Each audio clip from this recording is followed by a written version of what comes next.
এই যে সিন্দুর কথাটাকে ব্যবহার করা হয়েছে, এটাকেও কোনো একটা কারণে ব্যবহার করা হয়েছে, তার কারণ সেইখানে ধর্ম জিজ্ঞেস করে করে হত্যা করা হয়েছে। ভারত বললে এখানে হিন্দু, মুসলমান, বৌদ্ধ, খ্রিস্টান পরিচিত। তুমি ভারতবাসীকে খণ্ডিত করছো একটা নির্দিষ্ট সংকীর্ণ উদ্দেশ্য নিয়ে। বামপন্থীদের মধ্যে দেখা যায় তারা নানান ধরনের বিখ্যাত ব্যক্তিত্বদের তারা উদাহরণ, ফিদেল কাস্ট্রোর উদাহরণ দেন, চে গুয়েভারার উদাহরণ দেন, কিন্তু তাদের মুখ থেকে নেতাজির নামটা কিছুতেই শোনা যায়। এরকম কেন? আচ্ছা, যদি একটি ছাত্র বলে ভারত ছেড়ে ছুটতে হইলে, আমি তাকে বলতে পারছি না যে ভারত ছেড়ে ছুটতে হবে, তাকে অ্যান্টি ইন্ডিয়ান বলতে পারি। আপনি কি বলছেন যে যদি বামপন্থীরা কখনো ভবিষ্যতে ক্ষমতায় আসে তাহলে তারা মিডিয়াকে কন্ট্রোল করা একদম বন্ধ করে দেবে? যে অপারেশন সিন্দুর নামটাই হচ্ছে অভারতীয়, এর সঙ্গে ভারতীয়ত্বের কোনো সম্পর্ক নেই, এর সঙ্গে হিন্দুত্বের সম্পর্ক। বামপন্থী যারা, তাদের উপর একটা তকমা লেগেই থাকে সবসময়। আমরা শুনে দেখেছি যে তারা নাকি চীনের দাদা। 2024 সালে যখন অভয়া ধর্ষণ কাণ্ডের পরে এই সরকার যখন অপরাজিতা বিলটা আনবার চেষ্টা করেছিলেন, তিনি সেটাকে কোট অ্যান্ড কোট বলেছিলেন অ্যাবসলিউটলি ইউজলেস। কন্যাশ্রী হয়েছে, পশ্চিমবঙ্গ থেকে নাবালিকা মেয়ে পাচার বেড়ে গেছে, খবরটা রাখে। তাহলে কন্যাশ্রী কি, লাভটা কি? পশ্চিমবঙ্গ এবং ভারতবর্ষ ঋণে আকণ্ঠ ডুবে আছে, দুর্নীতিতে আকণ্ঠ ডুবে আছে। হ্যালো ফ্রেন্ডস, আবার আমরা চলে এসেছি কৌতূহলিকের নতুন এক এপিসোড নিয়ে, আপনাদের সঙ্গে নিয়ে। আপনারা সবাই জানেন যে আগামী বছর হতে চলেছে আমাদের রাজ্যে বিধানসভার ইলেকশন। তো বাজার অলরেডি ভীষণ গরম। তা আমরা আজকের এই এপিসোডে এমন একজন ব্যক্তিত্বের কাছে এসেছি যার কাছ থেকে আমরা জেনে নেব এই ইলেকশন সংক্রান্ত নানান বিষয়ের খুঁটিনাটি এবং সামগ্রিকভাবে বাংলার এবং ভারতবর্ষের রাজনীতির এখন কীরকম পরিস্থিতি। আসুন আলাদা করে তার পরিচয় নতুন করে বাংলার মানুষকে না দিয়ে সরাসরি তার কাছেই চলে যাই আমাদের অনেক কৌতূহল নিয়ে। আমাদের মনে রয়েছে অনেক প্রশ্ন তার জন্য। স্যার নমস্কার। নমস্কার, কেমন আছেন? দিব্যি আছি। কেমন আছেন এই পরিস্থিতিতে, এই সময়ে? আমি সবাইকেই বলি, সবার সঙ্গে যুদ্ধ করিয়া আমি আনন্দে আছি।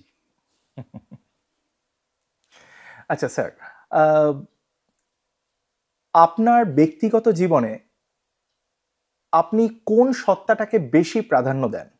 আইনজীবী বিকাশ রঞ্জন ভট্টাচার্য না রাজনীতিবিদ বিকাশ রঞ্জন ভট্টাচার্য?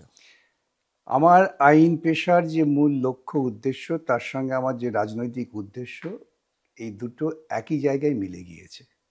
আচ্ছা, সুতরাং বিশেষ করে কোনো একটা সত্তাকে অতিরিক্ত গুরুত্ব দেওয়ার প্রয়োজন হয় না, এবং আমি দিও না। আইনজীবী সত্তাকে ব্যবহার করি যে কোনো মানুষ যে কোনো পর্যায়ে তাদের যখন মানবাধিকার লঙ্ঘিত হচ্ছে বা তাদের আইনি অধিকার, সাংবিধানিক অধিকার লঙ্ঘিত হচ্ছে, তার পক্ষে দাঁড়াবার চেষ্টা করি, এবং সেটাই আমার রাজনৈতিক উদ্দেশ্য। তার জন্য যদি আপনার রাজনৈতিক মতবাদের বিরুদ্ধেও যেতে হয় তাও কি আপনি যাবেন? ভুল করছেন আপনারা। রাজনৈতিক মতাদর্শ সেটা কিন্তু বৃহত্তর ক্ষেত্রে, কিন্তু একজন মানুষ তিনি যদি ভিন্ন রাজনৈতিক আদর্শের হন বা ভিন্ন রাজনৈতিক দলেরও হন, কিন্তু তার অধিকার লঙ্ঘিত হচ্ছে, তার অধিকারের পক্ষে আমি নিশ্চয়ই আদালতে যাই, এবং আমি গিয়েছি। এ নিয়ে কোনো বিতর্কের অবকাশ নেই। যেমন আপনি একটা সময় গিয়েছিলেন আদালতে, মুকুল রায়ের একটি কেস আপনি লড়েছিলেন একটা সময়তে, ওনাকে আপনি ডিফেন্ড করেছিলেন একটা সময়, পার্টিকুলারলি নারদা স্টিং অপারেশনের সময়তে। না, এটা ভুল করছেন। নারদা সিং অপারেশনে মুকুলেরকে ডিফেন্ড করার প্রশ্নই আসেনি, এবং কোনো একটি মামলায় ওর বিরুদ্ধে বোধহয় একটা ক্রিমিনাল কেস রুজু করা হয়েছিল রাজনৈতিক উদ্দেশ্য নিয়ে। সেই মামলায় তিনি, যতটা আমার মনে পড়ছে, আমার এখানে স্মৃতিভ্রংশ হতে পারে, তার ওই অধিকার রক্ষার জন্যে তিনি আমার কাছে আসেন, আমি তার মামলা করি। এরকম বহু তৃণমূল বলুন, বিজেপি বলুন, সাধারণ মানুষ যারা আসেন, তাদের হয়ে করতে হয়। এই নিয়ে তো একটা খুব বহু আলোচিত মামলা হয়েছে, তপন দত্তের খুন। তপন দত্ত তৃণমূল নেতা ছিলেন, তাকে তৃণমূলীরাই খুন করেছেন। আচ্ছা, ওর স্ত্রী লড়াই করেছেন, তার হয়ে আমি লড়াই করেছি। তিনি পরবর্তীকালে বিজেপিতে যোগদান করেছেন, তাতেও তো তার হয়ে যে লড়াই, তিনি যে লড়াইটা করছিলেন, সেই লড়াইয়ে তার সঙ্গে থাকার ক্ষেত্রে তো কোনো আপত্তি হওয়ার কারণ নেই। আইনি অধিকারটা দলীয় মতাদর্শের সঙ্গে গুলিয়ে ফেললে চলবে না। যদি এমন মামলা হয় যে মামলায় সরাসরি আমার রাজনৈতিক মতাদর্শের আহ, বিরুদ্ধে যাচ্ছে সে মামলা আমি নিই না। আচ্ছা, তাহলে মামলাটাও আপনি সেই রকম ভাবেই নেন যেখানে আপনার রাজনৈতিক উদ্দেশ্য এবং আপনার আইনজীবী হিসেবে আপনার হ্যাঁ, মানে রাজনৈতিক, আমি সাধারণভাবে ধরুন যদি কোনো কলকারখানার শ্রমিক মালিক বিরোধ হয় তাহলে আমি শ্রমিকের বিরুদ্ধে ব্রিফ নিই না। আচ্ছা, সাধারণ গরিব কৃষকদের সঙ্গে যখন জমিদারের এরকম সংঘর্ষ হয় তখন আমি কিন্তু সাধারণ গরিব কৃষকদের ব্রিফ নিই। আবার যখন দেখি যে দুই জমিদার কিংবা দুই মালিকের সংঘর্ষ হচ্ছে তখন কোনো এক মালিক বা কোনো জমিদারের ব্রিফ নিই। তা না হলে আমি পেশাগত অস্তিত্ব রাখবো কী করে? রাজনৈতিকভাবে আপনি তো বামপন্থী মতাদর্শতেই বিশ্বাসী।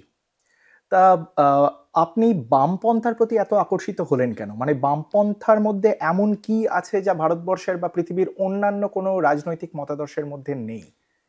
বামপন্থা নয়, আমি অনেক বেশি আকর্ষিত এবং নিবেদিত হওয়ার চেষ্টা করেছি কমিউনিস্ট ভাবাদর্শে। কমিউনিস্টরা এমন একটা সমাজের কথা ভাবেন যে সমাজে মানুষ মানুষকে শোষণ করবে না। ভিন্ন সমস্ত অর্থনৈতিক যে ব্যবস্থা তাতে একদল মানুষ আরেক দল মানুষকে শোষণ করেন।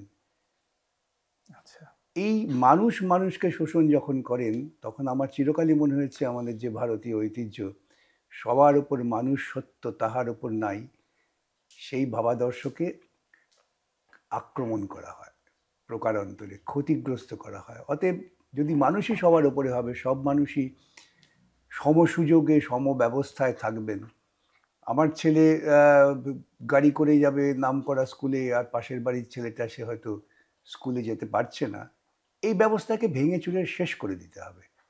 সেই দৃষ্টিকোণ থেকে আমি কমিউনিস্ট ভাবাদর্শে নিজেকে দীক্ষিত করেছি। কতটা চেষ্টা করছি, কতটা হতে পারছি বা কতটা এগোতে পারবো তা জানি না, কিন্তু এটা ধারাবাহিক প্রক্রিয়া আছে। কিন্তু আপনার মনে হয় না যে সেটা একটু আইডিয়ালিস্টিক? মোটেই না। আমরা পৃথিবীর বুকে তো দেখেছি নতুন চিন্তা ভাবনা করতে গেলে পরে সে সঙ্গে সঙ্গে কার্যকর করা যায় ভাবার তো কারণ নেই। যখন 1917 সালে সোভিয়েত রাশিয়ার বিপ্লব হয়ে গেল, 1930 সালে রবীন্দ্রনাথের রাশিয়ার চিঠিটা পড়ে নেবেন, আমি সবাইকে বলি।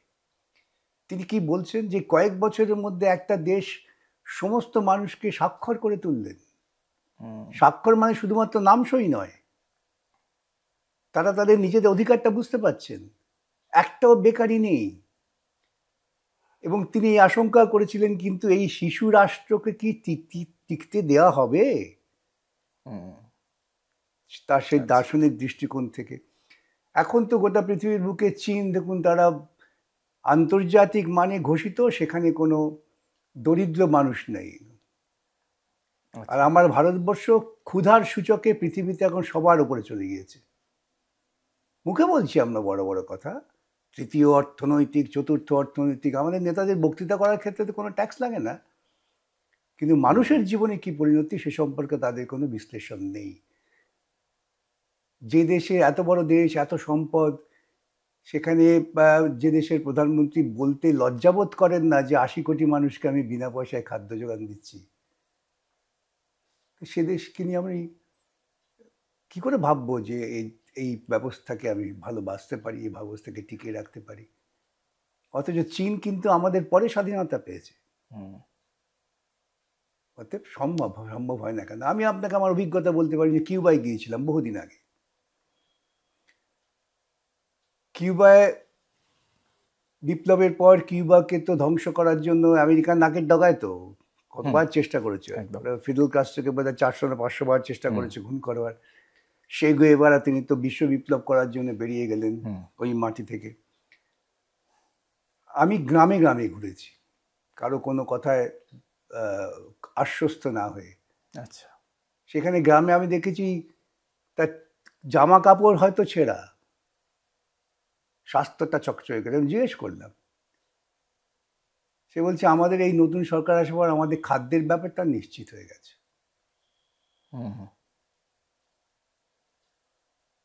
এখন আমাদের মাথার উপর বাড়ি হচ্ছে, তারপর আমরা জামা কাপড় ভাববো। এই তাদের উপলব্ধি। বন্দুক মাথায় ঠেকিয়ে নয় কিন্তু, তারা লড়াই করছেন আমেরিকার নাকের ডগায়, আমেরিকার বিরুদ্ধে। এরকম ব্যবস্থা তো আছে। ভোরবেলা দেখি প্রত্যেক জায়গায় ওই ফুল ফোটার মতো থেকে বাচ্চাগুলো সব বেরোচ্ছে, কি স্কুলে যাচ্ছে।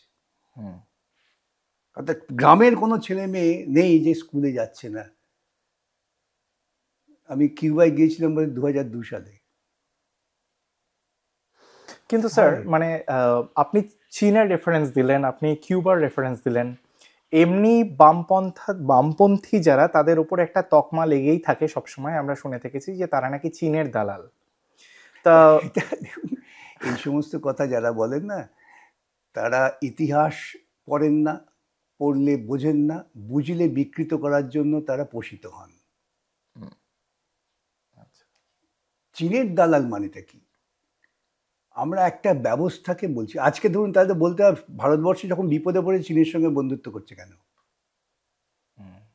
আজ 2 বছর আগেও তো ভারতবর্ষের প্রধানমন্ত্রী বলছিলেন না কি টিকটক বর্জন করো, চীনা বর্জন করো, একেবারে চীনের বিরুদ্ধে করেও তো ছিলেন, অনেক কিছু লোক অ্যাপই রাস্তায় বন্ধ করে দিয়েছিলেন। চীনের ঘড়ি ঠড়ি ফেলে দিলেন, অনেক নাটক করলেন।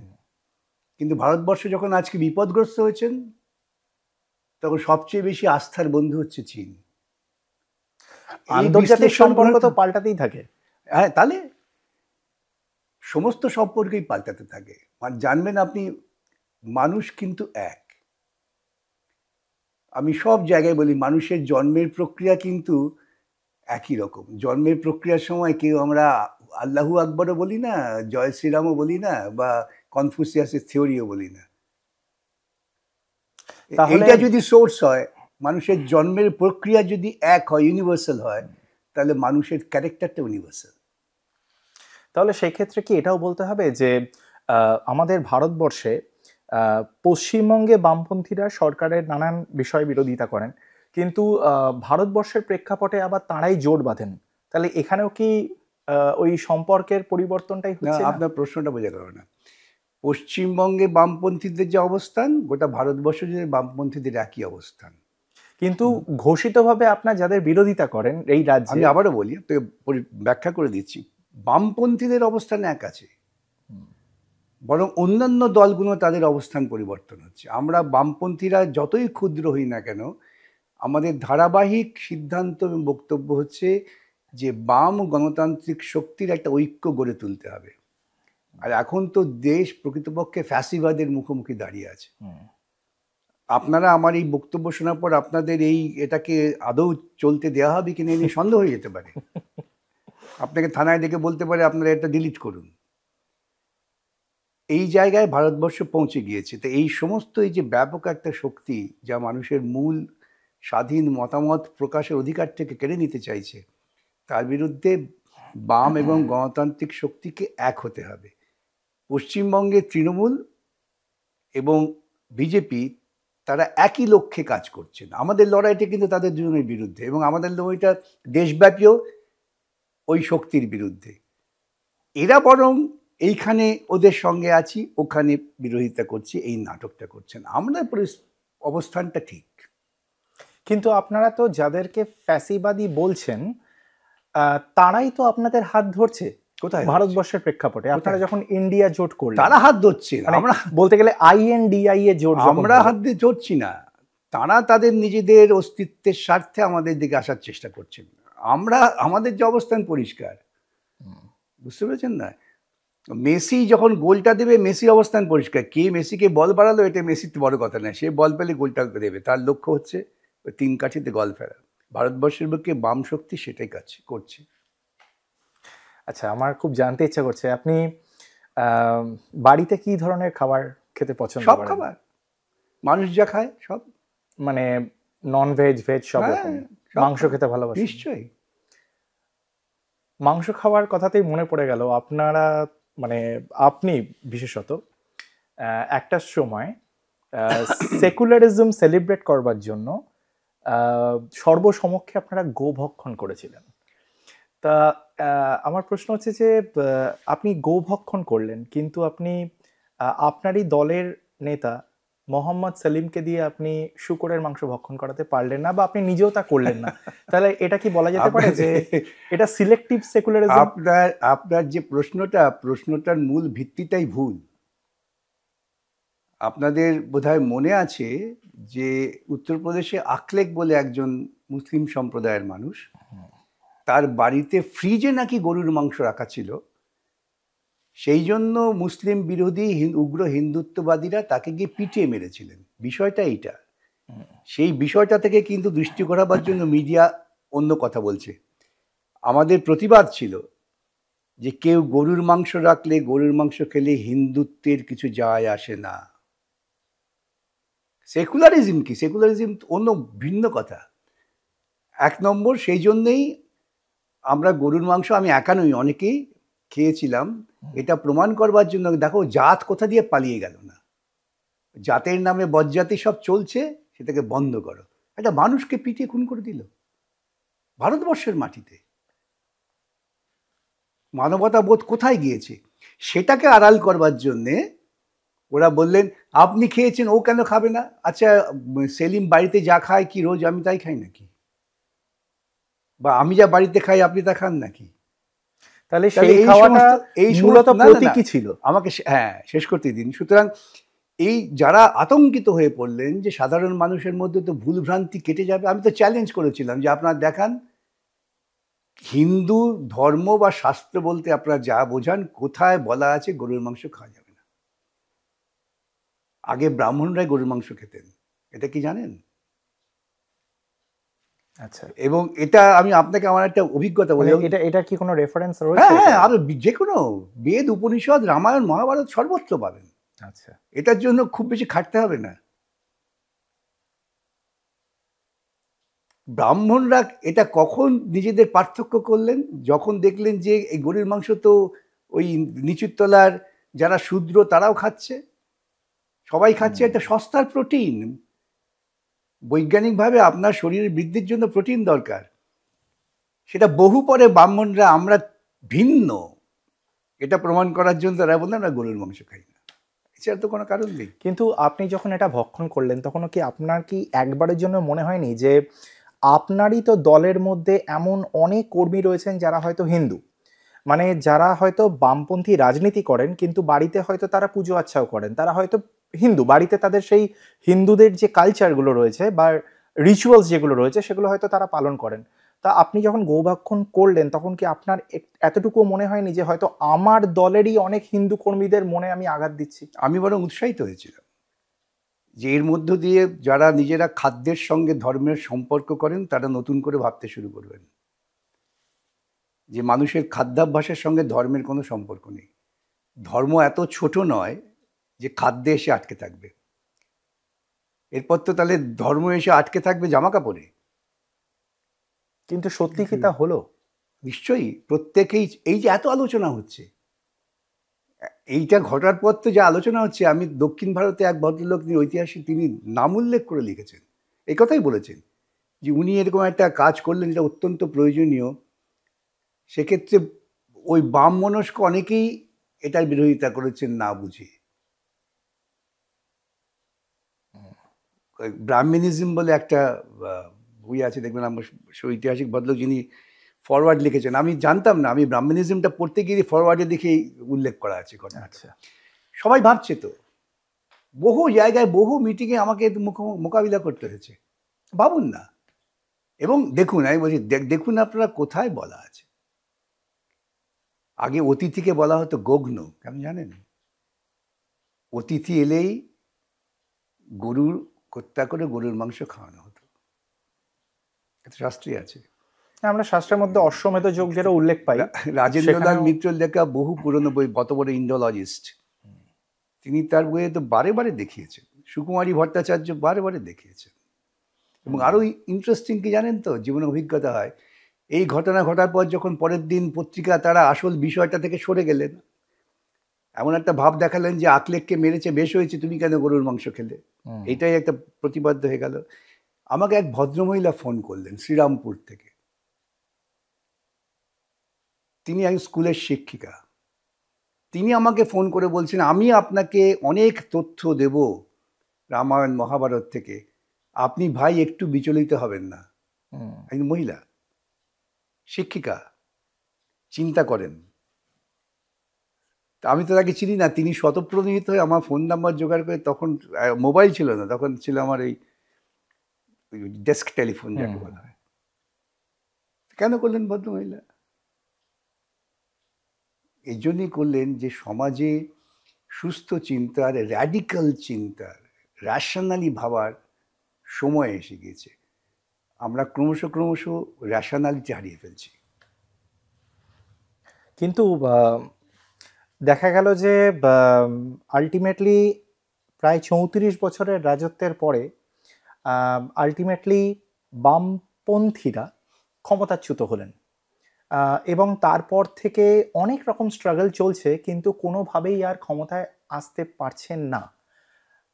তা এটা কি মনে হয় না যে আপনাদের ক্ষমতায় থাকাকালীন আপনাদের দলেরই কর্মীদের নানান ধরনের এমন কিছু ভুল ত্রুটি হয়েছে যার জন্য আর মানুষ বামপন্থী রাজনীতিকে গ্রহণ করছে না বা বামপন্থাকে গ্রহণ করছে না? নিঃসন্দেহে নিশ্চয়ই আমাদের সে সময় ভুল ত্রুটি হয়েছে, অনেক ভুল ত্রুটি হয়েছে, যার ফলে হয়তো কিছু কিছু মানুষ ক্ষুব্ধ হয়েছেন, কিন্তু সেটাই একমাত্র কারণ নয়। আপনাকে খুঁজতে হবে এই বামপন্থী শক্তিকে দুর্বল করার জন্য গোটা ভারতবর্ষ জুড়ে সমস্ত প্রতিক্রিয়ার শক্তি এক হয়েছিল। প্রচার মাধ্যম ধারাবাহিকভাবে বামপন্থীদের বিরুদ্ধে গল্প তৈরি করেছেন। যেমন একটা গল্প ছিল সাইবাড়িতে মায়ের মুখে রক্তমাখা ভাত, আজও কিছু কিছু গল্প করেন, কিন্তু এটা তাদের জানানো হয় না। সেটাও আমাদের দুর্বলতা যে সাইবাড়ির ঘটনা নিয়ে একটা জুডিশিয়াল এনকোয়ারি কমিশন হয়েছিল। আচ্ছা, তখন সিদ্ধার্থ বাবুর আমলে, এমন নয় যে বামপন্থীরা judicial enquiry commission Siddhartha Shankar Ray সেই সময়। আচ্ছা, সেই জাস্টিস তারাপদ মুখার্জি তিনি একটা কমিশন রিপোর্ট দিয়েছিলেন, সেটা পড়ে দেখবেন আচ্ছা, কি ঘটনা ঘটেছিল, কেন ঘটেছিল। এবং আরও বাস্তব ঘটনা, ওই জুডিশিয়াল এনকোয়ারি কমিশনে সাক্ষ্য দেওয়ার জন্য বামপন্থীরা কেউ যেতে পারেনি, এমন সন্ত্রাস ছিল। তা সত্ত্বেও জুডিশিয়াল কমিশনের রিপোর্টটা পড়ে দেখবেন। এই রক্তমাখা গপ্প কি কোনো একটা পত্রিকায় লিখে দিল আর আমাদের আবেগে সুড়সুড়ি দিয়ে আমরা ভেবে নিলাম। মানে আপনি বলতে চাইছেন যে যে ঘটনাটার ব্যাখ্যা করা হয়েছে মানুষের কাছে সেটা অপব্যাখ্যা? অপব্যাখ্যা মানে পরিকল্পিত কুৎসা। অপব্যাখ্যা বলতে তাকে আপনি প্রশংসা করে ফেললেন। কুৎসা, এই কুৎসা যেমন বাচ্চাদের চিড়ে চিড়ে হলদে নদীতে ফেলে দেওয়া হয়েছে, তো কুৎসা। মরিচঝাপির ঘটনাটাও তাহলে বটেই তো। আজকে মরিচঝাপি ঘটনা কি ঘটেছিল? মরিচঝাপিতে সেখানে উদ্বাস্তুদের বসতি স্থাপন করতে দেয়া হয়নি কেন? যে সুন্দরবনের প্রাকৃতিক ভারসাম্য নষ্ট হয়ে যাবে। এটা নিয়ে অনেক গল্প আছে। আজকে সুন্দরবনকে বাঁচাবার জন্য এনজিটি বলছে ওখানে কোনো লোককে বসবাস করতে দেওয়া হবে না। আপনি যখন দায়িত্বে আছেন, শাসন করছেন, আপনাকে তো সুদূর ভাবতে হবে। এই সুদূর ভাবনাটা তখন বামেদের বিরুদ্ধে বলতে হবে বলে চাগিয়ে দেওয়া হলো। আর আপনারা জানবেন, এছাড়া আমি বলছি, এছাড়া নিঃসন্দেহে এলাকায় এলাকা হয়তো আমাদের পার্টি কর্মীদের অনেক ভুল ত্রুটি ছিল, কিন্তু সিঙ্গুরের কারখানাটা তো ভুল ছিল না। কিন্তু বন্দুকের নলি ক্ষমতার উৎস, এই এটা আমরা বলি না, আবার গুলিয়ে দেওয়া হচ্ছে।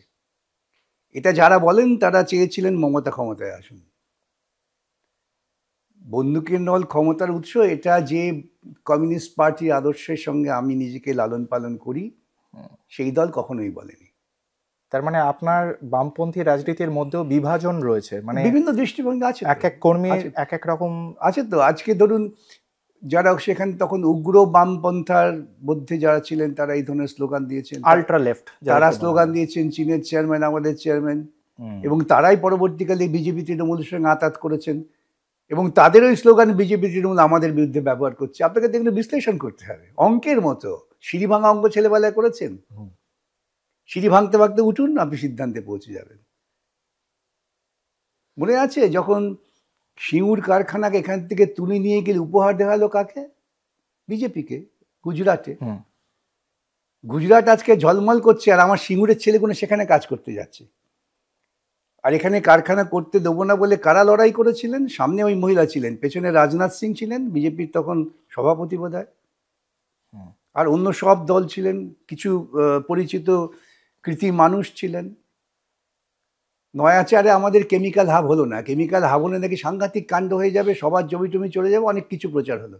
গুজরাটে কিন্তু কেমিক্যাল হাব হয়ে গেল। এই সবটা ভাবতে হবে। এইটা সব বলার থেকে আমি বলছি যে আমাদের কর্মীদের যে ভুল ত্রুটি ছিল না সেটা আমি অস্বীকার করছি না।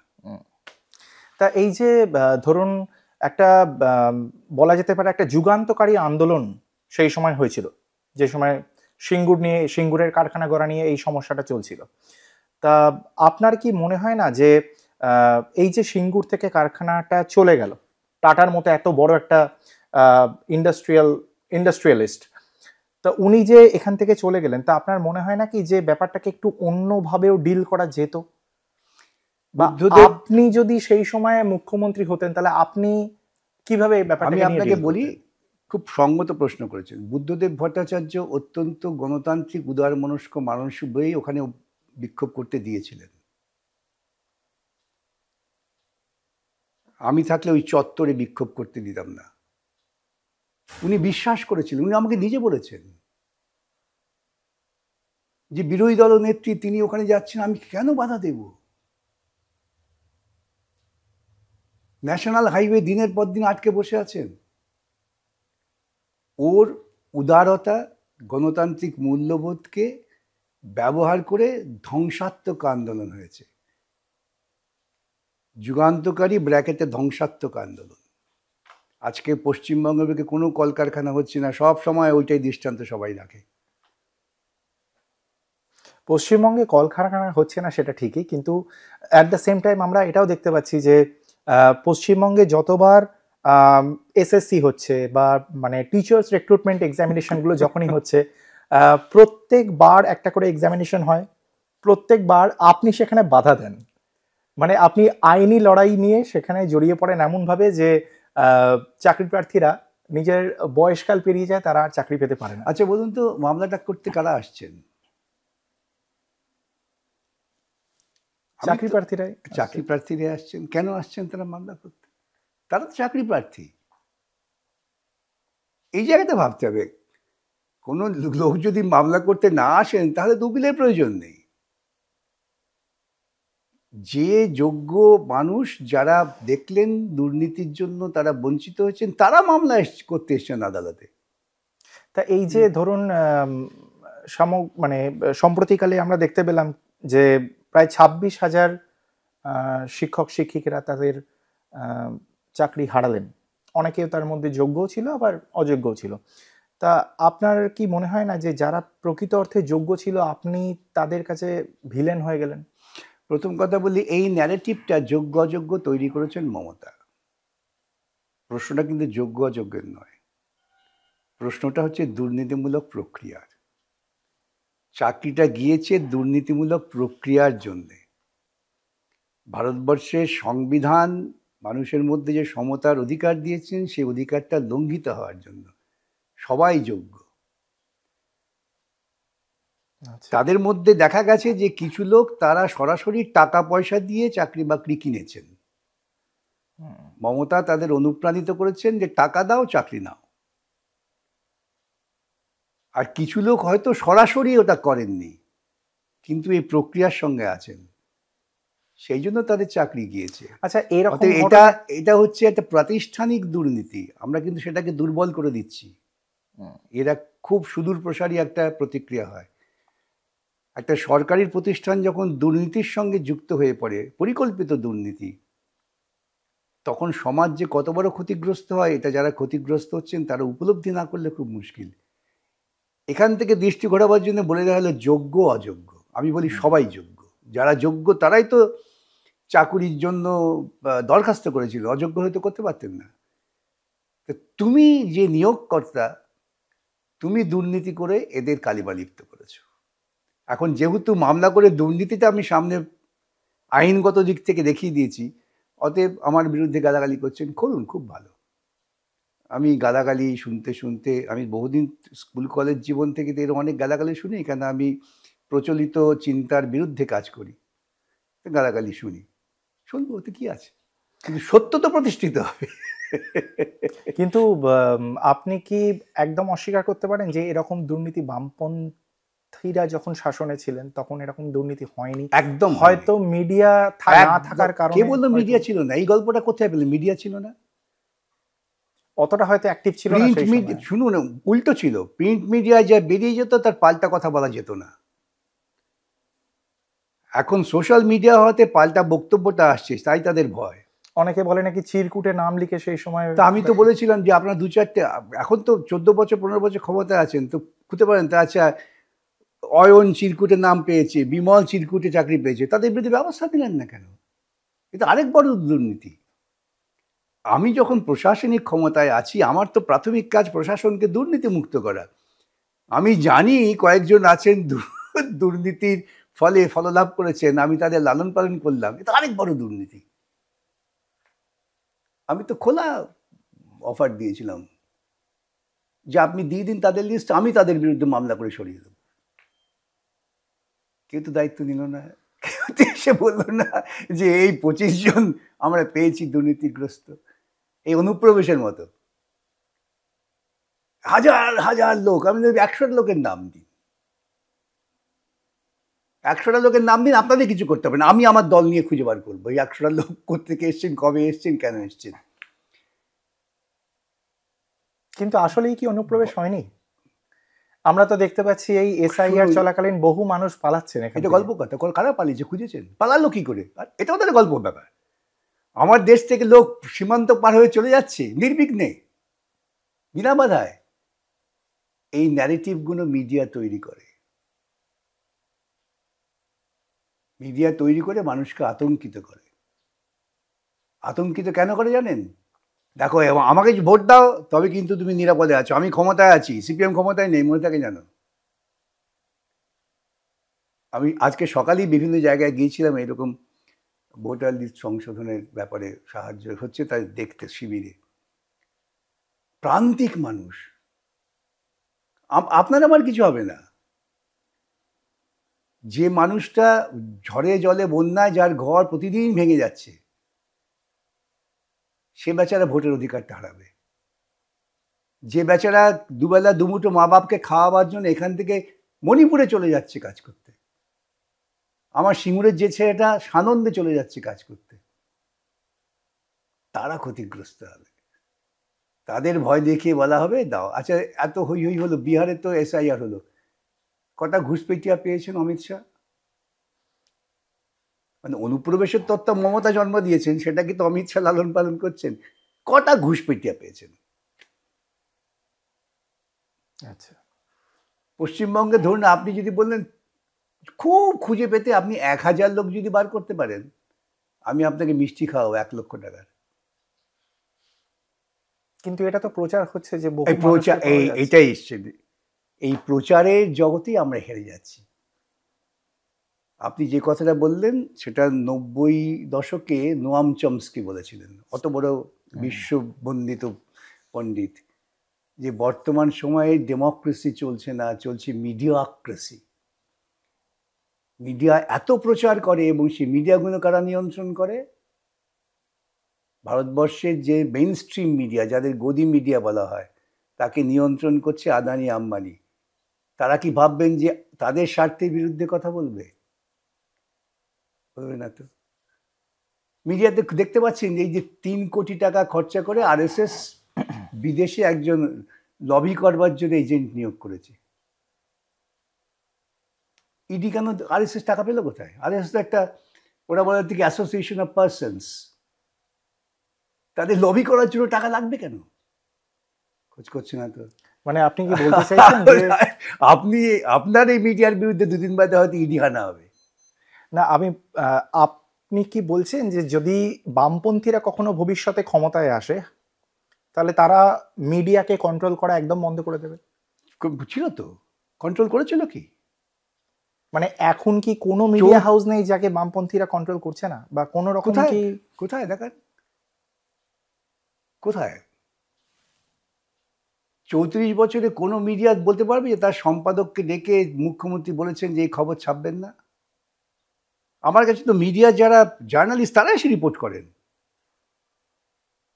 জানেন দাদা আমাকে ওই বিট থেকে সরিয়ে দিয়েছে। আমি কেন? যে আমি এই প্রশ্ন করেছিলাম, আমি বলেছিলাম।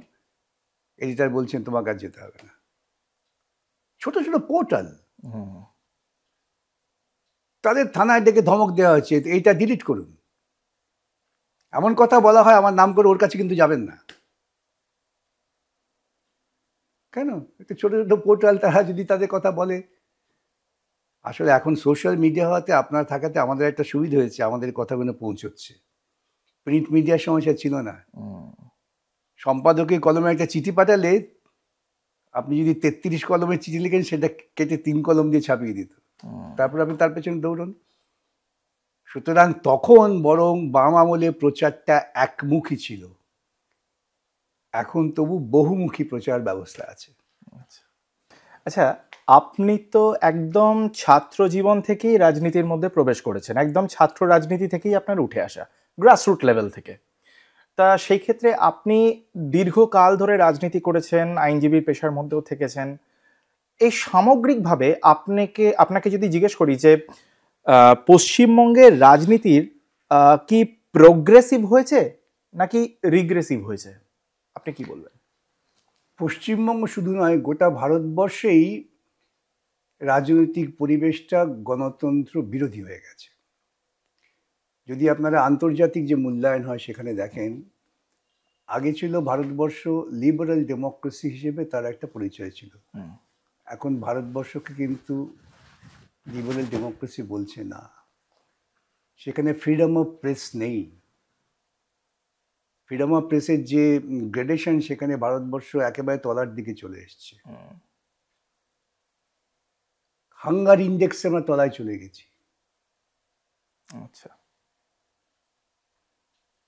র্যাশনাল থিঙ্কিং, এই ক্ষেত্রে আমরা ক্রমশ পিছিয়ে পড়ছি। এখন আমাদের যে ইনস্টিটিউট অফ এক্সেলেন্স ছিল, যেগুলো আগের সরকার তৈরি করেছিলেন, সেখানে কি বলা হচ্ছে? সেখানে বলা হচ্ছে তুমি আধুনিক বিজ্ঞানের থেকে অনেক বেশি করে তথাকথিত বৈদিক বিজ্ঞান। এই প্রসঙ্গে আমি বলি, যখন কনস্টিটিউয়েন্ট অ্যাসেম্বলিতে ডিবেট হয়, তখন আরএসএস এর একজন প্রবক্তা ছিলেন গোবিন্দরাম সেঠ। তিনি বলেছিলেন আমরা নতুন ভারতবর্ষ, বৈদিক ভারতবর্ষে পৌঁছবো না। এরা সে উল্টো দিকে ঠেলে নিয়ে যাচ্ছে, আর অনবরত মিথ্যা কথা। মানে আপনি বলতে চাইছেন বৈদিক Bharatvarsha is regressive Bharatvarsha? Of course. আপনার আধুনিক ভারতবর্ষে যেতে হবে। বৈদিক ভারতবর্ষে গেতে আমাকে বলকল পরে ঘুরে বেড়াতে হবে, তাই না? আর বৈজ্ঞানিক মনস্কতা, যেটা হচ্ছে র্যাশনালিটি, প্রত্যেক কিছুর উপরে প্রশ্ন করো, কেন, কি কারণে করছে, সেটাকে ভেঙে চুরে দেওয়া হচ্ছে। প্রশ্ন করলেই জেলে যাও। আচ্ছা, আপনার কি মনে হয়েছে যে রাজনৈতিক সৌজন্য বোধটাও খানিকটা সেই জন্য কমবে? যদি আপনার মধ্যে র্যাশনালিটি না থাকে, আপনি না ভাবতে পারেন যে আমাকে যে বিরোধিতা করছে, এটা বিরোধিতা হচ্ছে আমার পলিসির, আমার কাজের, ব্যক্তির বিরোধিতা নয়, সেটা আপনি মনে করছেন, আপনি মনে করছেন সব ব্যক্তিগত। ও আমার এই বিরুদ্ধে বলছো, তার মধ্যে আমার বিরুদ্ধে বলছো। রাজনৈতিক সত্তা এবং ব্যক্তি সত্তার মধ্যে যে পার্থক্য, যা সৌজন্যবোধের জন্ম দেয়, সেটাকে ক্রমশ ধ্বংস করে দেওয়া হচ্ছে। তা আপনি তো একদম ছাত্র রাজনীতি থেকে উঠে আসা একজন মানুষ, তাহলে সেই ক্ষেত্রে আপনার কি মনে হচ্ছে যে আজকের যারা যুব সমাজ, যারা ছাত্র রাজনীতিতে প্রবেশ করছে, তাদের কোথাও দৃষ্টিভঙ্গিটা ভুল, যেটা আপনাদের ছিল আদর্শগতভাবে? আমি বর্তমান প্রজন্মের কিছু ছেলে মেয়ে বলতে পারি, বিগত 5-6 বা 7 বছরে তারা সঠিক পথে এগোবার চেষ্টা করছেন। যারা কলেজে ভর্তির জন্য টাকা নিচ্ছেন, তারা তো ডিগ্রেডেড, আমি তাদের কথা বাদ দিই। Mainstream media, mainstream যে স্টুডেন্ট ফোর্স, তারা মোটামুটি একটি প্রগতিশীল চিন্তা ভাবনার মধ্যে দিয়ে এগোবার চেষ্টা করছেন। তো মানে সেটা কি আপনি মানে বামপন্থী ছাত্র যে তাদের পরিষদ উত্থান আছে, হচ্ছে। দেখুন, যে কটা প্রতিষ্ঠিত বিশ্ববিদ্যালয়, সর্বত্রই বামপন্থী ছাত্রদের যূথবদ্ধ শক্তি প্রকাশ করছে। এই জেএনইউ ভাঙবার জন্য কি না করেছেন। জেএনইউতে বামপন্থী শক্তিকে ভাঙবার জন্য তিনি আরএসএস এর এক প্রবক্তাকে ওখানে ভাইস চ্যান্সেলর করেছেন। জেএনইউর ভেতরে গিয়ে বিজেপির নেতারা প্রচার করেছেন। পুলিশ দিয়ে আক্রমণ করিয়েছেন, কিন্তু ছেলেমেয়েরা ঐক্যবদ্ধ হয়ে তো প্রমাণ করলো। এরকম প্রত্যেকটা ইউনিভার্সিটিতেই এখন দেখা যাচ্ছে যে ছাত্র শক্তির একটা উত্থান হচ্ছে। এবং আজকে আমি খবর দেখলাম, যদি খবরটা আশা করি মিথ্যে নয়, বিহারের বুকে হাজারো তরুণ রাস্তায় নেমে গিয়েছে ভোট চুরির প্রতিবাদে। অতএব তরুণ, বর্তমান সময়ে তরুণরাও কিন্তু যথেষ্ট সংঘবদ্ধ হচ্ছে, আগুয়ান হচ্ছেন। বাচ্চা ছেলে মামদানি জিতে গেল নিউ ওয়াকে, এত প্রচার করা সত্ত্বেও। কিন্তু আপনি যে জেএনইউ এর রেফারেন্স দিলেন, এটাও তো সত্য যে এই জেএনইউ বা যাদবপুর এই সব এত উচ্চমানের আপনি বলতে পারেন যে শিক্ষা প্রতিষ্ঠানগুলো থেকে অ্যান্টি ইন্ডিয়া স্লোগানও ওঠে। আচ্ছা, অ্যান্টি ইন্ডিয়া বলতে কি বুঝি বলতে আমরা? অ্যান্টি ইন্ডিয়াতে কি? যারা বলেন অ্যান্টি ইন্ডিয়ান স্লোগান, মানে ধরুন ভারত তেরে টুকরে হোঙ্গে, এটা এই ধরনের কথা যে উঠে আসে। আচ্ছা, যদি একটি ছাত্র বলে ভারত তেরে টুকরে হোঙ্গে, তো আমি তাকে বলতে পারছি না যে ভারত কেন টুকরে হবে? আমি তাকে অ্যান্টি ইন্ডিয়ান বলবো কেন? কনসেপ্টে গন্ডগোল। একজন তরুণ যদি প্রশ্ন করেন, তা তার প্রশ্ন, তার মনের মধ্যে ভুল, তা আমার দায়িত্ব কি? আমার দায়িত্ব তাকে যুক্তি দিয়ে, তর্ক দিয়ে, দর্শন দিয়ে তোমার এটা ভুল বলা। তাতে বলছি না আমি তাকে ও অ্যান্টি ইন্ডিয়ান। ইন্ডিয়ান কনসেপ্টটা কি? আমি একটা কড়া কথা বললে আরো কড়াই রেগে যাবে। আমি তো পার্লামেন্টে বলেছি যে অপারেশন সিন্দুর নামটাই হচ্ছে অভারতীয়ত্ব। এর সঙ্গে ভারতীয়ত্বের কোনো সম্পর্ক নেই, এর সঙ্গে হিন্দুত্বের সম্পর্ক আছে।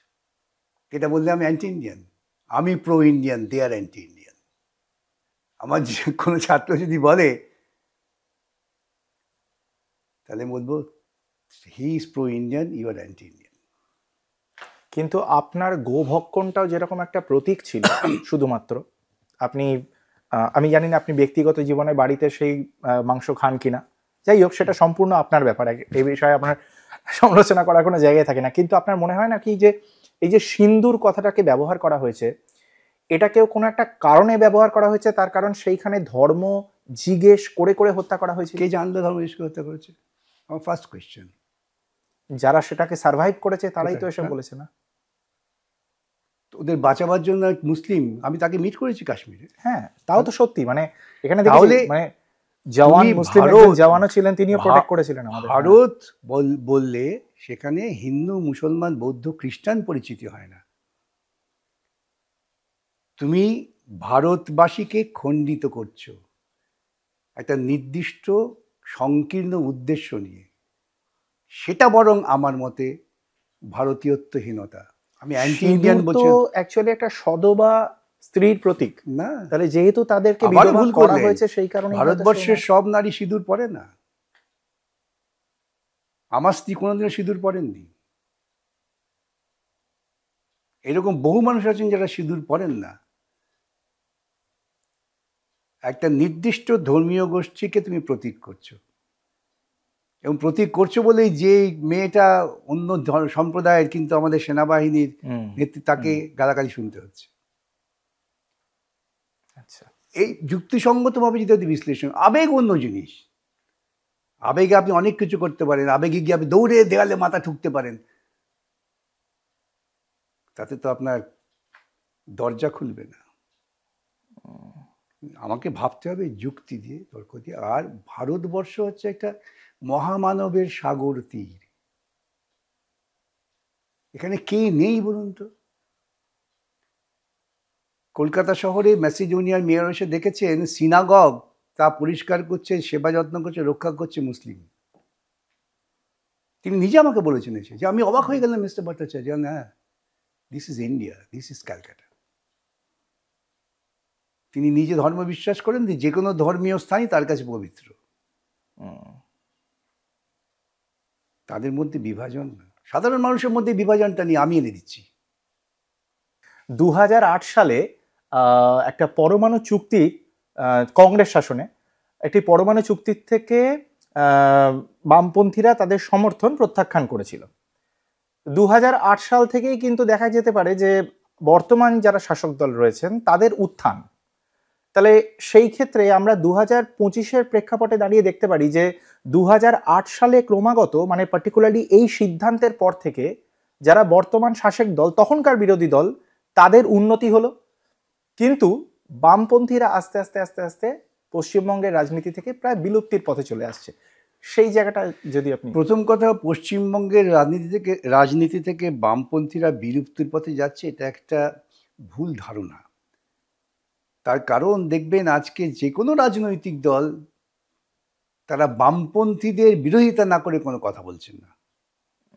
যদি বিলুপ্তই হয়ে যাবে তাহলে তৃণমূল কিংবা বিজেপি সব ব্যাপারে সিপিআইএমকে আক্রমণ করছেন কেন? প্রয়োজন ছিল না, বিলুপ্ত। তার মানে তারা আসলে বিলুপ্ত নন। যেখানে লড়াই হচ্ছে, যেখানে মানুষের জীবন জীবিকা নিয়ে মানুষ সংঘর্ষ করছেন, সেখানে সিপিআইএমই আছে। যখন কোভিডে মানুষ আক্রান্ত হয়েছেন তখন কোনো রাজনৈতিক দল বা কোনো শাসক দলের অস্তিত্ব খুঁজে পাওয়া যায়নি। সিপিএমের বাচ্চা বাচ্চা ছেলেগুলোই রেড ভলেন্টিয়ার এসে কাজ করেছেন। সব কাজেরই সবসময় যে বিধানসভায় ভোটে প্রতিফলন হবে তার তো কোনো মানে নেই। আজকে দেখতে পাচ্ছেন তো বিহারে কে ঘুরছে, আগামী দিনে কি হবে। আর 2008 সালের যে সিদ্ধান্ত, নিউক্লিয়ার চুক্তির বিরোধিতা করা, সিদ্ধান্তটা ঠিক ছিল। ভুল ছিল কি কৌশলটা, সরকারের থেকে সমর্থন প্রত্যাহারের কৌশলটা ভুল ছিল। কিন্তু নিউক্লিয়ার ট্রিটিকে কমিউনিস্ট পার্টি কখনোই সমর্থন করতে পারে না, করবেও না। এই বিপদটা ভয়াবহ। যে ভয়াবহ বিপদ আমরা এখন দেখতে পাচ্ছি, অপারেশন সিন্দুর হচ্ছে এখানে, ওখান থেকে ট্রাম্প সিজফায়ার করাচ্ছে, সার্বভৌমত্বটা পর্যন্ত বিকিয়ে দিতে হচ্ছে নিউক্লিয়ার ওয়েপনের ভয়ে। কিন্তু ট্রাম্পের কথাতেই কি সত্যিকারের যুদ্ধটা ট্রাম্প তো বারবার বলছেন, অস্বীকার তো করেননি। ভারতবর্ষের সে কতটা বিশ্বাসযোগ্য? ভারতবর্ষের প্রধানমন্ত্রী তো একবার অস্বীকার করেননি।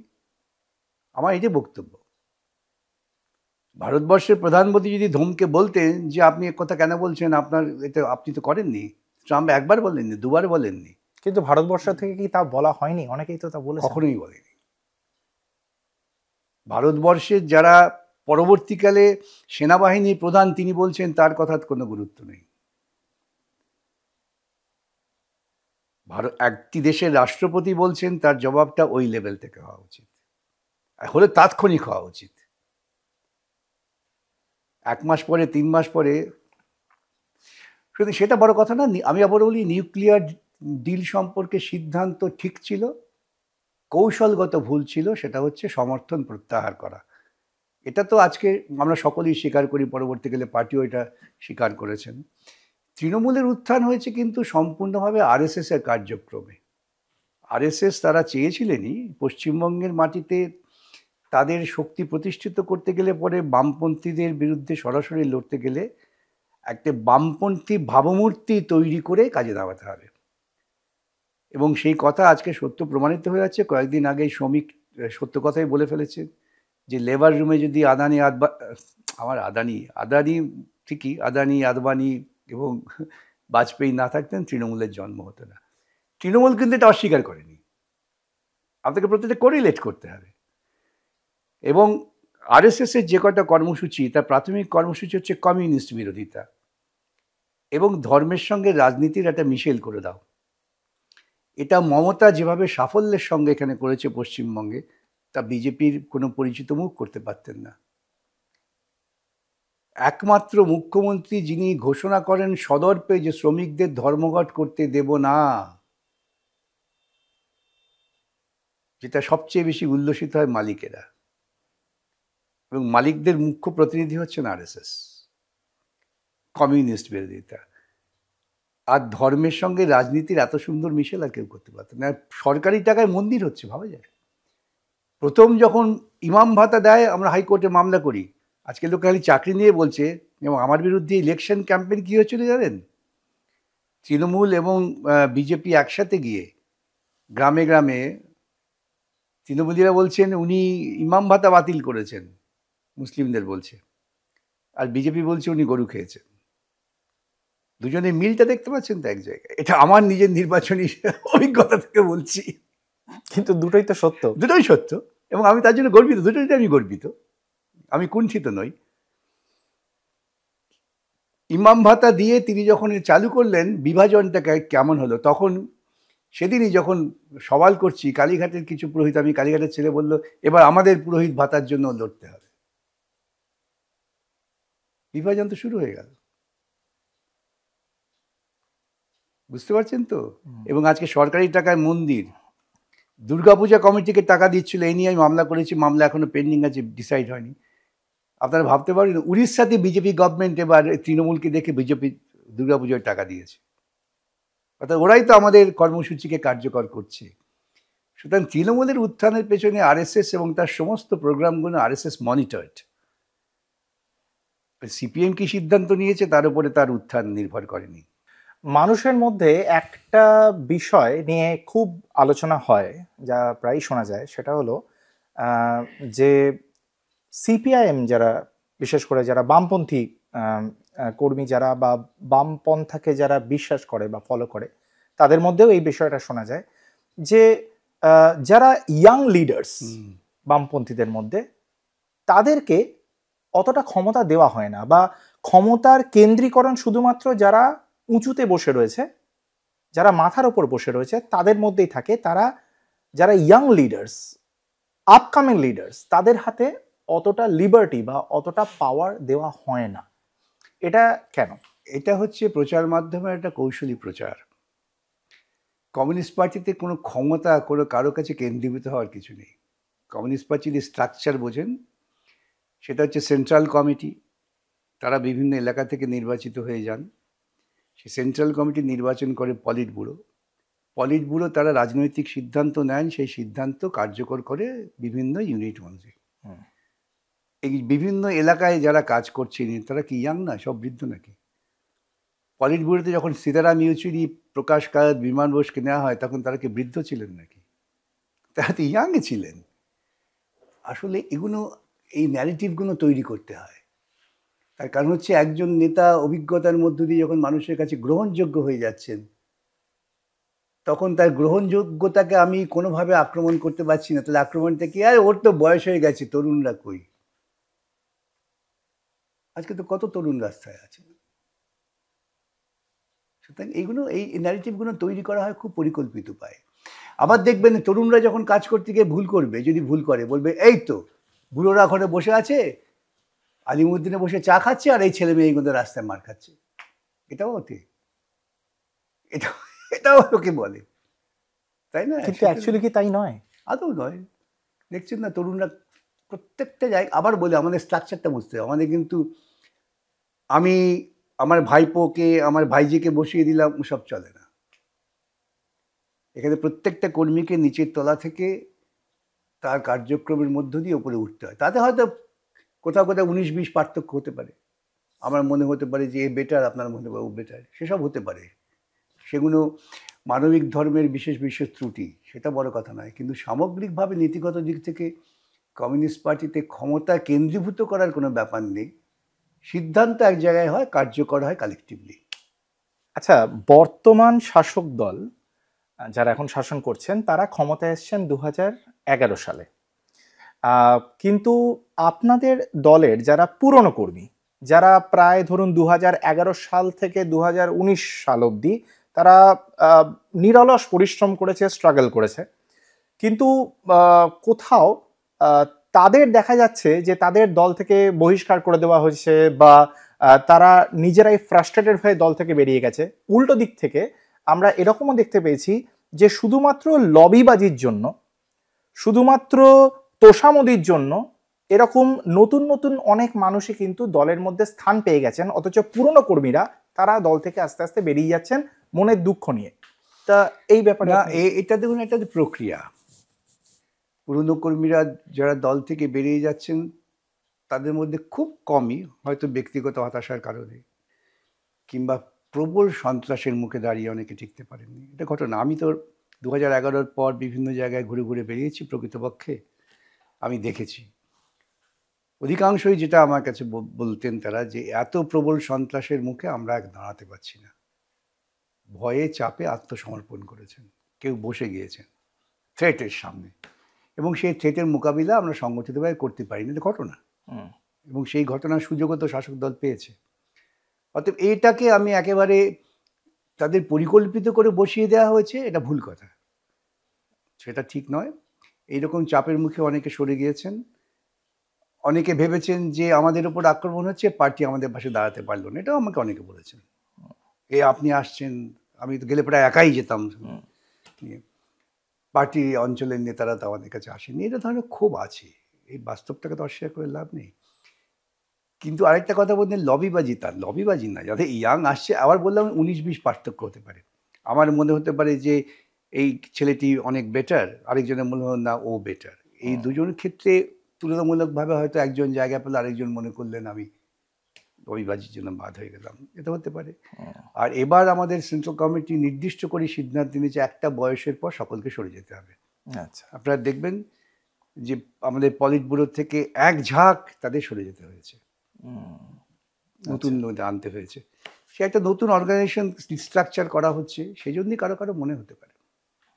আচ্ছা, এরকম দেখা যায় যে গ্রামে গঞ্জে বা মফস্বলে, শহরাঞ্চলেরও কিছু কিছু জায়গায় যারা পার্টি কর্মী, মানে আপনার দলের বামপন্থী মতবাদে যারা বিশ্বাসী, এরকম পার্টি কর্মী নিচুর তলার বা মাঝারি তলার, তারা মানুষের দরবারে যান বা ডোর টু ডোর তারা ঘোরেন, তারা কিছু চাঁদা তোলেন, সাবস্ক্রিপশন তোলেন। তা এটা এটা কি মানুষ, এটা এটা কি মানুষ ভালো চোখে দেখে? দেখুন, মানুষ অবশ্যই ভালো চোখে দেখে। কমিউনিস্ট পার্টিকে তো টাকা দেওয়ার জন্য আদানি আম্বানি গোষ্ঠী নেই। কমিউনিস্ট পার্টি চিরকালই আমরা দরজায় দরজায় গিয়ে মাসিক চাঁদা খাগুলো করতাম।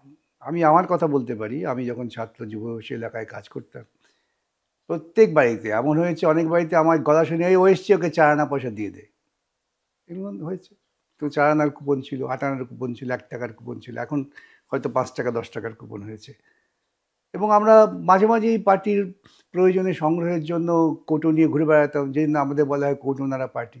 এটা তো স্বাভাবিক, স্বচ্ছতার সঙ্গে মানুষের কাছে যাচ্ছি, মানুষ দিচ্ছেন, কেউ হয়তো দেবেন, কেউ দেবেন না, কেউ হয়তো বিরক্ত প্রকাশ করবেন, কেউ হয়তো বলবেন ঠিক আছে নাও, কিন্তু কি হচ্ছে, আমাদের তো কিছু হচ্ছে না।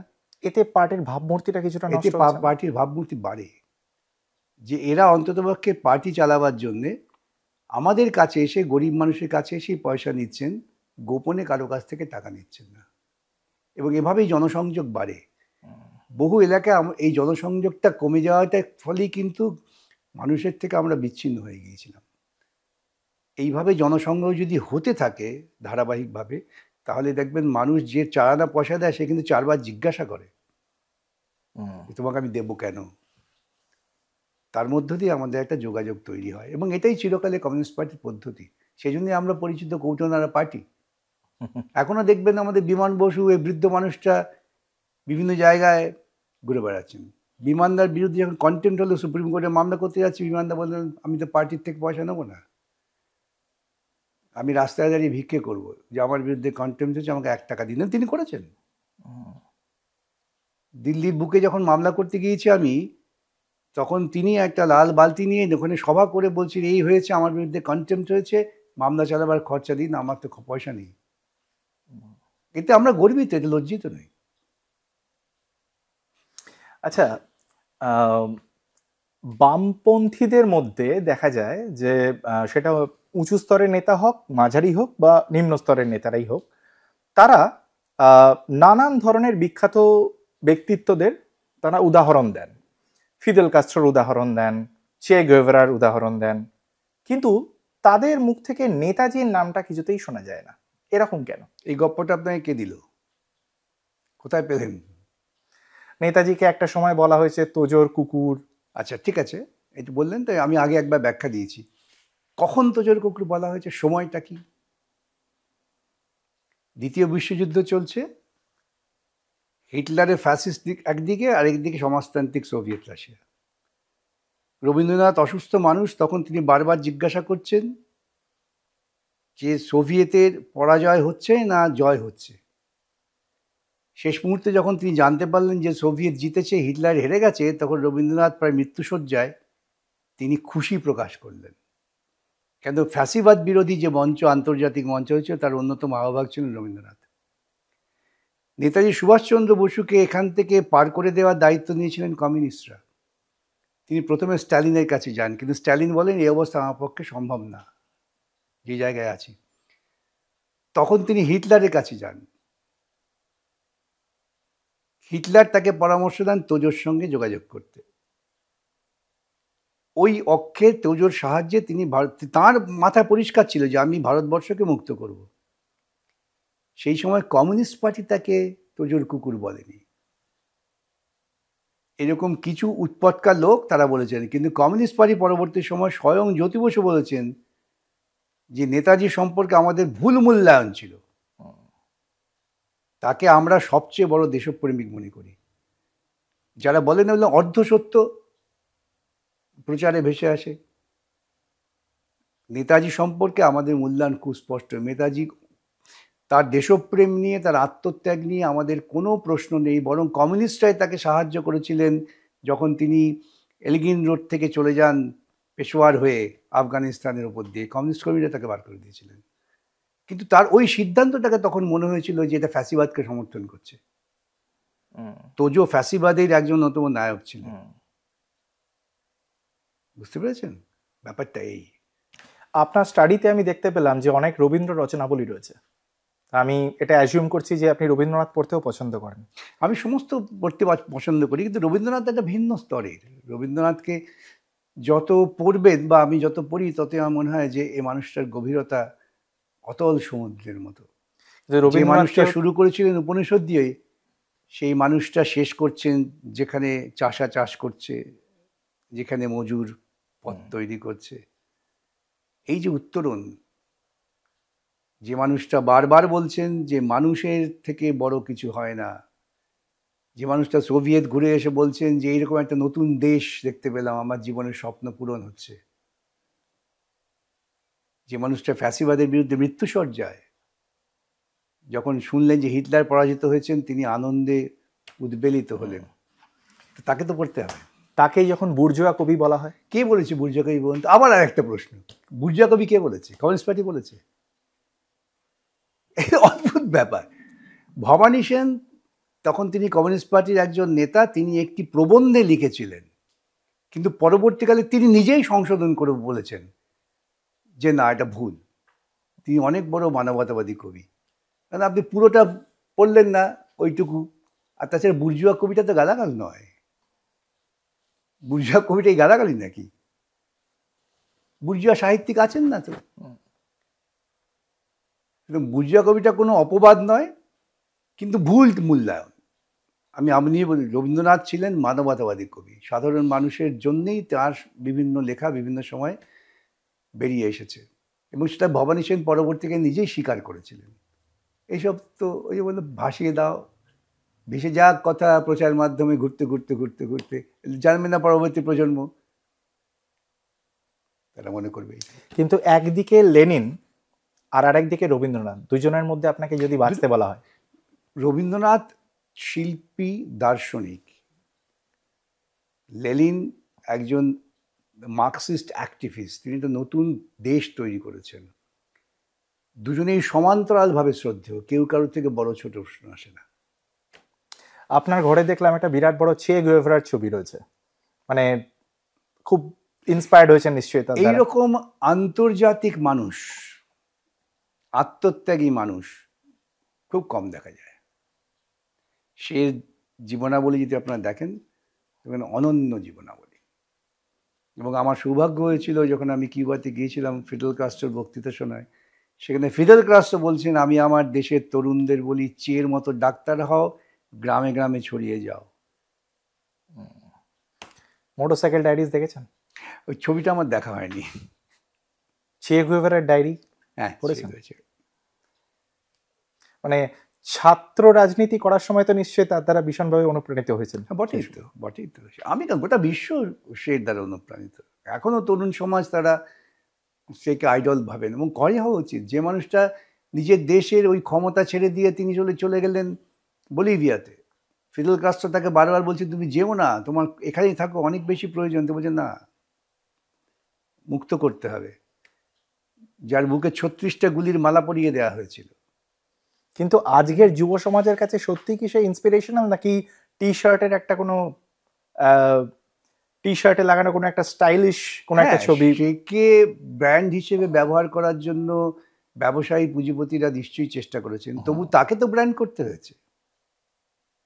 যেই ছেলে মেয়েটা বুকে শেকে রাখছেন তাকে তো ভাবতে হচ্ছে, অবশ্যই একজন তার হাতে সে ছবি এঁকে বিজেপি হয়ে গেছেন, ওই রকম অবনমন আশা করি না, কিন্তু হবে তো নিশ্চয়ই, এটা অনুপ্রাণিত করে। আচ্ছা, ভারতবর্ষের বর্তমান প্রধানমন্ত্রী মাননীয় শ্রী নরেন্দ্র মোদী এবং আমাদের রাজ্যের পশ্চিমবঙ্গের মাননীয় মুখ্যমন্ত্রী মাননীয় শ্রী মমতা বন্দ্যোপাধ্যায়, ইনাদের দুজনকে যদি আপনাকে আউট অফ 10 তাদের পারফরমেন্স, তাদের অ্যাডমিনিস্ট্রেশন সবকিছু সামগ্রিকভাবে যদি আপনাকে আউট অফ 10 আপনাকে যদি বলা হয় যে তাদেরকে পয়েন্ট দিতে, আপনি কত দেবেন তাদেরকে? 0 থেকে কম দিতে পারলে খুশি হতাম, কিন্তু 0 থেকে কম কিছুই দেবেন না? কারণ বলি, দুজনেই এত বড় করাপ্ট পলিটিশিয়ান, যারা প্রশাসনকে দুর্নীতির কাজে লাগিয়েছেন, এইরকম দৃষ্টান্ত ভারতবর্ষে ইতিপূর্বে দেখা যায়নি। ইলেকট্রাল বন্ড, কোটি কোটি টাকা তারা কামিয়েছেন আইন করে, যে আইনটা সুপ্রিম কোর্ট ঘোষণা করলেন অসাংবিধানিক। যদি এদের মধ্যে সামান্যতম অনেস্টি থাকতো, ওরা কি করতেন, যে অসাংবিধানিক পদ্ধতিতে টাকা এসছে, টাকাটা ফেরত দিয়ে দিলেন না। সরকারি খরচায় মোদি এতবার বিদেশ ভ্রমণ করেছেন, আমাদের বিদেশ নীতির পরিণতি কি? তালিবানদের সঙ্গে বন্ধুত্ব। পাকিস্তানের বিরুদ্ধে অপারেশন সিন্দুর করে এত টাকা ব্যয় করলাম প্রচারে, কোনো দেশ আমাদের পক্ষে দাঁড়ালো না, এটা পার্লামেন্টে আমি বলেছি। কিন্তু আপনার কি মনে হয় না যে এটা কূটনৈতিকভাবে ভারতের একটা জয়? চূড়ান্ত পরাজয়, নির্লজ্জ পরাজয়। তালিবানের সঙ্গে আমাদের বন্ধুত্ব ভারতবর্ষে, আর যে ভারতবর্ষ প্যালেস্টাইনে মানুষ খুন হচ্ছে তার প্রতিবাদে সে প্রতিবাদী ইউএনএতে প্রস্তাবনা সই করতে ভয় পায়। এগুলো ভাবতে হবে, প্রচারে ভেসে গেলে হবে না, আপনাকে যেতে হবে মূলে। আর উল্টো দিক থেকে এটাও কি বলা যায় না যে পশ্চিমবঙ্গে কি মানে এই শাসক দল ক্ষমতায় আসার পরে রাজ্যে তো বিপুল উন্নতি হয়েছে, অনেক উন্নয়ন হয়েছে, তা সেটাকে কি সম্পূর্ণভাবে অস্বীকার করা যায়? কি উন্নয়ন হয়েছে বলুন তো, আমি জানতে চাই, কি উন্নয়নটা কি হয়েছে সামগ্রিকভাবে? যে মানুষের যে পরিষেবা যেগুলো দরকার, ধরুন রাস্তাঘাট, বিদ্যুৎ, সমস্ত কিছুর দিক থেকে তো বিরাট উন্নয়ন হয়েছে। সরকার 14 বছর ক্ষমতা আছে, রাস্তা তাকে করতেই হবে, তা না থাকার দরকার নেই। আর রাস্তাঘাট আপনি যান কি জেলায় জেলায়, গ্রামে গ্রামে? আমি যাই। সুতরাং আমাকে এসব গপ্প বলে লাভ নেই। বক্তৃতায় যারা বলে, যারা জান না তারা জানেন। আর 14 বছর ক্ষমতায় আছে, তা রাস্তা করলে এটা সরকারের সাফল্য। শুধু রাস্তা নয়, সরকারের সাফল্য হচ্ছে যখন সরকার সাংবিধানিক যে লক্ষ্য, সেই লক্ষ্যমাত্রা পূরণের দিকে এগোচ্ছেন। পশ্চিমবঙ্গ এবং ভারতবর্ষ ঋণে আকণ্ঠ ডুবে আছে। এই ঋণের টাকা শোধ করবে কে? দুর্নীতিতে আকণ্ঠ ডুবে আছে, দুটোই। কি করে বাঁচাবেন গণতন্ত্রকে? অবৈজ্ঞানিক চিন্তা, বিজ্ঞান মনস্কতা বিরোধী, এই দুজনেই এক সমানভাবে চালিয়ে যাচ্ছে। কিন্তু এই রাজ্য সরকারের তো অনেক এরকম মানবিক পলিসিস রয়েছে যার দ্বারা পশ্চিমবঙ্গের যারা নারীরা রয়েছেন তারা অনেক উপকৃত হচ্ছে, বৃদ্ধারা উপকৃত হচ্ছে। আবারও বলি, আমি জানতাম প্রশ্ন করবেন, এর কোনো সামাজিক মূল্যায়ন হয়েছে? কন্যাশ্রী হয়েছে, নাবালিকা বিয়ে বেড়ে গেছে, এটা খবর রাখেন? পশ্চিমবঙ্গ থেকে নাবালিকা মেয়ে পাচার বেড়ে গেছে, খবরটা রাখেন? তাহলে কন্যাশ্রী কি লাভটা কি হলো? মানুষকে ক্ষমতায়িত করতে হবে, এই সমস্ত পরিকল্পনা মানুষ কি ক্ষমতায়িত হচ্ছে? মানুষ ক্ষমতায়িত হওয়ার প্রাথমিক হচ্ছে শিক্ষা এবং স্বাস্থ্য। পশ্চিমবঙ্গের বুকে সরকারি শিক্ষা পরিকাঠামোটাকে তুলে দেওয়া হলো। পশ্চিমবঙ্গের স্বাস্থ্য ব্যবস্থা কি? ইন্স্যুরেন্স কোম্পানিকে লালন পালন করা হচ্ছে। পিজি হাসপাতাল ধীরে ধীরে প্রাইভেটাইজ করে দেওয়া হচ্ছে। এগুলো ভাবতে হবে তো, আপনাকে মূলে গিয়ে ভাবতে হবে। আর মানুষকে ক্রমশ ক্রমশ বিজ্ঞান বিরোধী কুসংস্কারের জগতে ঠেলে দেওয়া হচ্ছে। বন্যা ত্রাণ করতে গিয়ে তিনি বলছেন মহাকালের মন্দির করে দেবো। তিনি দীঘায় জগন্নাথের মন্দির করলেন। কিন্তু তাতে তো অনেক মানুষের তো ও তাহলে মানুষ ইকোনমিক একটা মানুষের ইকোনমি হচ্ছে কলকারখানা নয়, শিক্ষার উন্নতি নয়, মন্দির করে দেওয়া। তাহলে ভালো কাজ, 59 টাকা মন্দির করে দিক না। কিন্তু কলকারখানা কি একদমই হয়নি পশ্চিমবঙ্গে? বেকারিত্ব বাড়ছে কেন? পশ্চিমবঙ্গের ছেলেরা দলে দলে চলে যাচ্ছে কেন অন্য রাজ্যে কুলিগিরি করতে? আমার জীবনে একটা অভিজ্ঞতা বলি, আমি এটা বহু জায়গায় বলেছি, খানিকটা আত্মশ্লাঘা ভাববেন না। আমি হায়দ্রাবাদে একটা জায়গায় গিয়েছিলাম বক্তৃতা করতে, তারা আমাকে আমন্ত্রণ করেছিলেন। আমি যখন ফিরছি, একটি মেয়ে সে আমাকে এয়ারপোর্ট পর্যন্ত পৌঁছে দিচ্ছে। সে গাড়িতে আস্তে আস্তে বলছে যে স্যার তুমি এখানে এসেছো আমাদের এনলাইটেন করতে, আর তোমার পশ্চিমবঙ্গের ছেলেমেয়েরা এখানে কুলিগুড়ি করতে আসে। আমি তাকে বললাম পিঠের চামড়া বাঁচাবার ভয় যে না না, যারা এসছে তারা বাংলাদেশি। বলছে না, আমি গ্রাউন্ড ওয়ার্ক করেছি, সব ওয়েস্ট বেঙ্গলের। এই বাস্তব কথাগুলো আপনাদের কেউ বলবে না, প্রচারে হয় বেশি জায়গায়। কৃষকেরা ফসলের দাম পাচ্ছে না, আত্মহত্যা করছে। 2011 আগে তো পশ্চিমবঙ্গে কোনো কৃষক আত্মহত্যা করেনি। যখন আমরা মামলা করলাম সেখানে সরকারের কি অ্যাফিডেভিট জানেন? যে না না, বউয়ের সঙ্গে ঝগড়া হয়েছে তাই আত্মহত্যা করেছে। বউয়ের সঙ্গে ঝগড়া হয় না? কোন দাম্পত্য কলহ সবাই আত্মহত্যা করে? এই হচ্ছে পশ্চিমবঙ্গ। কিন্তু 2024 সালে যখন অভয়া ধর্ষণ কাণ্ডের পরে এই সরকার যখন অপরাজিতা বিলটা আনবার চেষ্টা করেছিলেন বা এই বিলটা পাশ করাবার চেষ্টা করেছিলেন, আপনি সেটাকে কোট অ্যান্ড কোট বলেছিলেন অ্যাবসলিউটলি ইউজলেস। এখনো বলছি, কি প্রয়োজন? আইন তো আছে। কিন্তু এটা তো নারী সুরক্ষার জন্যই আনা হচ্ছে। নারী সুরক্ষার আইন তো আইন আছে তো। ব্যর্থতাকে ঢাকবার আরেকটা প্রচেষ্টা। উনি কি বলছেন যে আইন না থাকার জন্য ধর্ষণ হচ্ছে? নিজেকে প্রশ্ন করুন না। কিন্তু ধর্ষকদের একটা দ্রুত এবং কঠিনতম শাস্তি কোথায় কোন নেই? ভারতবর্ষে যে বর্তমান আইনে ধর্ষকদের চূড়ান্ত সাজা দেওয়া এবং দ্রুততার ক্ষেত্রে কোথায় বাধা? এটা বুঝতে হবে যে আমাদের আইন আছে, সেই আইনেও ফাঁসির বিধান আছে, অপরাজিতেও ফাঁসির বিধান আছে। নতুনটা কি? লোককে ভাওতা দেওয়া। এই ভাওতাতেই আমরা ভুলে যাই। এই প্রশ্ন করেন বলে ওই জন্য দেখবেন আমাকে তো গাল দেয়, কেন জানেন তো? শুধুমাত্র যে আমি ওই চাকরি শিক্ষক তা নয়, গালটা দেয় হচ্ছে ওদের এই কুকর্মগুলো আমি মানুষের কাছে ব্যাখ্যা করে বলে দিই। সাম্প্রতিককালে সুপ্রিম কোর্ট থেকে রাস্তার কুকুর বা স্ট্রিট ডগসদের নিয়ে একটা রায় বেরিয়েছে। তো আপনি as a human being, as an আইনজীবী, অ্যাজ আ হিউম্যান বিং এবং অ্যাজ অ্যান অ্যানিম্যাল লাভার, আপনি সেই রায়টাকে কিভাবে দেখবেন? দেখুন, সুপ্রিম কোর্টের রায়টা বাঞ্ছনীয় নয়।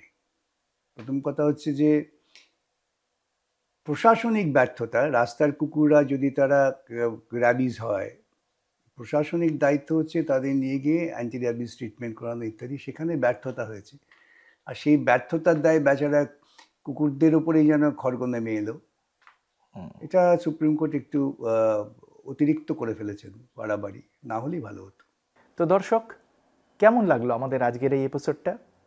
কমেন্টে অবশ্যই লিখে জানাবেন। এবং হ্যাঁ, যদি ভালো লেগে থাকে, আবার আপনাদের কাছে সবিনয় অনুরোধ, অবশ্যই আমাদের চ্যানেলটাকে সাবস্ক্রাইব করবেন, আমাদের আরও গ্রো করতে সাহায্য করবেন। কারণ আপনারাই কিন্তু আমাদের চ্যানেলটাকে আরও অনেক উঁচুতে নিয়ে যেতে পারেন। পাশে থাকবেন, সঙ্গে থাকবেন এবং অবশ্যই আমাদের চ্যানেলটাকে দেখবেন, সাবস্ক্রাইব করবেন এবং ভালো থাকবেন। খুব তাড়াতাড়ি আবার আপনাদের সাথে দেখা হচ্ছে। নমস্কার।